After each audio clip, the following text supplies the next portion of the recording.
Grand-père, tu te souviens quand nous avons planté nos pommes de terre ?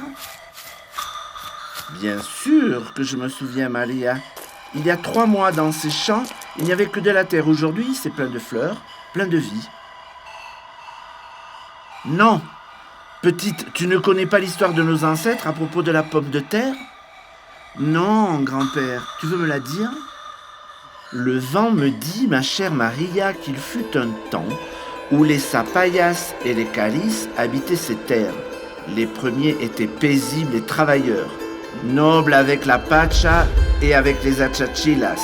Tous vivaient en harmonie et ils s'élevaient comme des frères entre les humains, les plantes et les animaux. Ils se respectaient et travaillaient dur dans leurs champs pleins de quinoa et de cañahuas et mangeaient le poisson que les rivières leur donnaient. Cependant, les Caris regardaient cette ville avec envie, et quand le moment des semailles arriva, ils s'approchèrent des Sapayas avec des lances et des frondes à la main, et devant les regards effrayés de tous, ils prirent la récolte, tous les fruits et les poissons, et laissaient ces gens affamés et humiliés.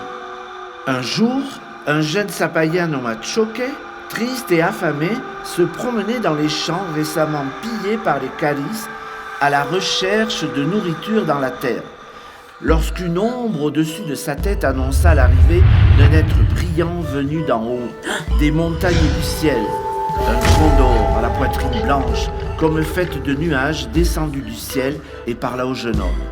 Pachacama, le Dieu des dieux veut que tu me suives jusqu'à la plus haute montagne qui habite ici. Là, tu récolteras quelques graines que toi et ton peuple mettrez dans votre prochain semis. Ils l'appelleront pomme de terre, et quand elle fleurira, laissez les Caris cueillir les fruits qui remontent à la surface. Attendez qu'ils s'éloignent. Laissez même sécher les plantes et cherchez entre les sillons, vous y trouverez la réponse à votre souffrance. Et ainsi, comme l'a dit le condor, Choqué a planté des pommes de terre et a attendu avec impatience les Caris, qui ont encore une fois pris tous les fruits, y compris les nouvelles baies vertes qui émergeaient des pommes de terre. Choqué attendit un peu, et lorsque ce don des dieux perdit sa dernière feuille, il chercha parmi ses racines. Il s'est vite rendu compte que ce qu'il avait entre les mains dépassait de ce qu'il pouvait transporter et a appelé sa communauté pour les récupérer la nuit. Il les faisait bouillir et les mangeait avec plaisir, sentant à quel point leur corps était à nouveau rempli d'énergie grâce à la promesse accomplie des dieux. Les Caris, de leur côté, en mangeant ces baies, commençaient à avoir de fortes douleurs à l'estomac et moururent lentement d'un empoisonnement.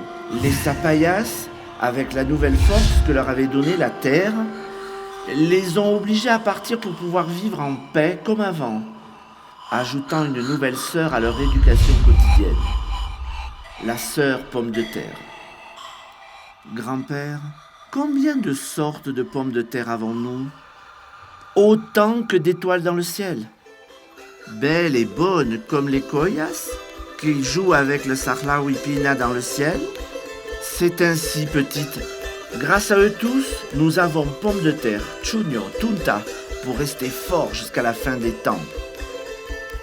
Ah,